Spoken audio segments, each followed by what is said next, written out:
ایک بات یاد رکھو، اگر تم گناہ کرو گے تو اللہ رب العزت بہت سخت عذاب دینے والا بھی ہے۔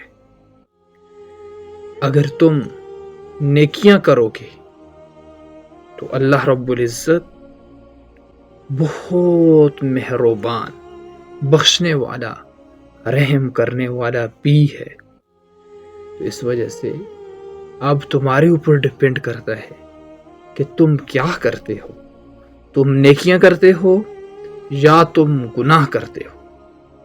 جیسا تم کرو گے ویسا تم اپنے ساتھ اللہ تعالیٰ کو پاؤ گے۔ تو اس وجہ سے بھائیو، نیکیاں کرو، گناہ نہ کرو۔ اللہ بہت مہربان، بخشنے والا ہے۔